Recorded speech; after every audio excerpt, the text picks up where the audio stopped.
अस्सलाम वालेकुम। आज हम बांग्लादेश की सूरत हाल पर बात करेंगे। इस बार बांग्लादेश में और तरह की तब्दीली आई है जिसकी तवक्को नहीं की जा रही। जेल में पड़े सियासी कैदी ताकतवर हो गए और फ़ौज ने हुकूमत का साथ छोड़ दिया, और ऐसे में हसीना वाजिद को उसकी बहन के साथ भारत में भेज दिया गया।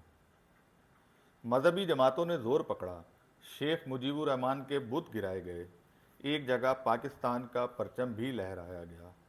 हसीना वाजिद इस वक्त भारत में हैं, लेकिन अब उन्हें मज़ीद पनाह देना भारत के लिए मुमकिन नहीं होगा।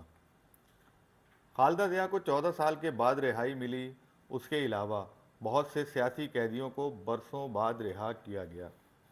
इससे यूँ मालूम होता है कि तवील हुक्मरानी के बाद हसीना वाजिद में इंतकामी जज्बा ख़त्म नहीं हो रहा।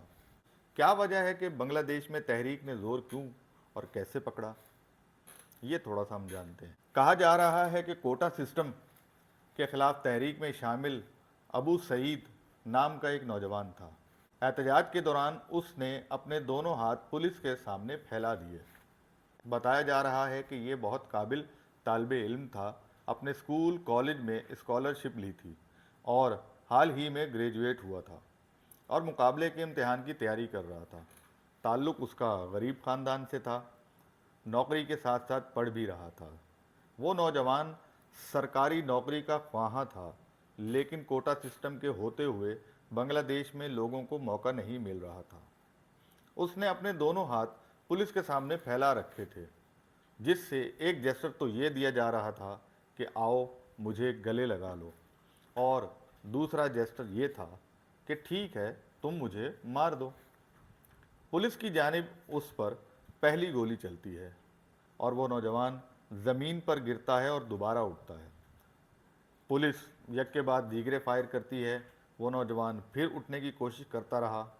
दीगर दोस्त आए, उसको रेस्क्यू किया, लेकिन वो नौजवान अपने हक के लिए उठना चाहता था और उसके बाद ये नौजवान जाँ बहक हो गया। इस वाक़े के फौरी बाद तमाम तलबा ने उसे हीरो के तौर पर लिया और यूं मेरिट या कोटा सिस्टम के ख़िलाफ़ पूरा बांग्लादेश सड़कों पर निकल आया। शहरियों और पुलिस के एहलकारों समेत कई नौजवान जाँ बहक हो गए और हज़ारों गाड़ियाँ और अमलाक जलाई गई। बांग्लादेश में कोटा सिस्टम का असल मसला क्या था? किस्सा कुछ यूँ है कि 1972 में बांग्लादेश के वज़ीर आज़म शेख मुजीबुर रहमान ने मुल्क में कोटा सिस्टम मुतारुफ़ करवाया था, जिसके तहत 56% नौकरियां पसमानदा इलाकों के नौजवानों, आज़ादी की जंग में हिस्सा लेने वालों के बच्चों और औरतों को दी जानी थी।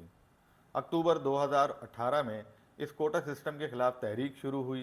एहतजाज करने वालों का मौक़िफ़ ये था कि आज़ादी की तहरीक में हिस्सा लेने वालों की तीसरी नस्ल चल रही है जो इस जॉब कोटा का फ़ायदा उठा रही है।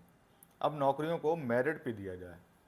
उस वक्त की वज़ीर आज़म शेख हसीना वाजिद ने तलबा व तालबात के कोटा सिस्टम के ख़िलाफ़ एहतजाज को मद्देनज़र रखते हुए कोटा सिस्टम ही ख़त्म करने पर रजामंदी ज़ाहिर की थी, लेकिन जून 2024 में हाई कोर्ट ने कोटा सिस्टम बहाल कर दिया।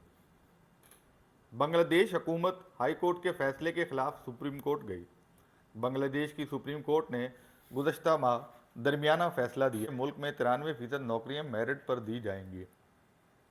7% नौकरियां बांग्लादेश की आज़ादी में हिस्सा लेने वालों की औलाद, ख़वातीन और पसमानदा इलाकों के लोगों को दी जाएंगी। अमली तौर पर तलबा का ये मामला हल हो चुका था, मामलात ठंडे हो गए थे, लेकिन ऐसे में आज से तकरीबन एक महीना कबल कमरुज़्ज़मान 3 साल के लिए बांग्लादेश के आर्मी चीफ बन जाते हैं। कहा जाता है कि वो तलबा के एहतजाज के सख्त हामी थे।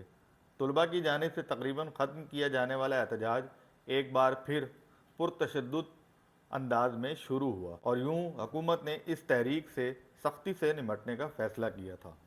इस सारी सूरत हाल के बाद नौमुंतखब बांग्लादेश के चीफ ऑफ आर्मी स्टाफ वक़ारुज़्ज़मान ने वज़ीर आज़म शेख हसीना वाजिद से 24 घंटों के अंदर इस्तीफ़े के लिए दबाव डाला, जिसके नतीजे में शेख हसीना वाजिद ने इस्तीफ़ा दे दिया और यूं बांग्लादेशी आर्मी चीफ ने एक मुंतखब वज़ीर आज़म के इस्तीफ़े और अबूरी हुकूमत बनाने का ऐलान किया।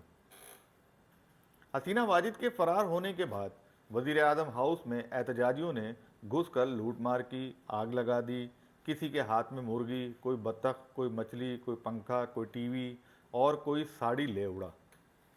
बहरकैफ इस सारी सूरत हाल के बाद बांग्लादेश में जो अब तब्दीली आई है उसकी इससे पहले मिसाल नहीं मिलती। आइंदा अदवार में भारत के बांग्लादेश से ताल्लुकात अच्छे नज़र नहीं आ रहे और जाहिर है कि पाकिस्तान के साथ ताल्लुकात में बेहतरी आएगी। पाकिस्तानी सनतकार पहले से ही वहाँ मौजूद हैं और सरमायाकारी कर रहे हैं। मजहबी जोश व खरोश को देखकर मालूम होता है कि बांग्लादेश इस्लामी जमहूरिया बनने जा रहा है, लेकिन इस वक्त अनारकी अरूज पर है। जब तक मुल्क पर कंट्रोल नहीं होता अबूरी हुकूमत मुमकिन नहीं होगी। 5 अगस्त के बाद तुलबा का एक मुतालबा था कि डॉक्टर यूनुस वतन वापस आकर सियासी क़यादत की रहनुमाई करें। अब देखना यह है कि क्या 84 साला शख्स के लिए ये मुमकिन होगा या सूरत हाल मज़ीद मुख्तलिफ होगी। इसके साथ ही आपसे इजाज़त चाहूँगा। आज के व्लॉग में बस इतना ही। इंशाअल्लाह नई वीडियो के साथ फिर हाजिर खिदमत हूँगा। वीडियो अच्छी लगे तो लाइक और सब्सक्राइब के साथ साथ अपने अहबाब में भी शेयर कीजिए। बहुत शुक्रिया।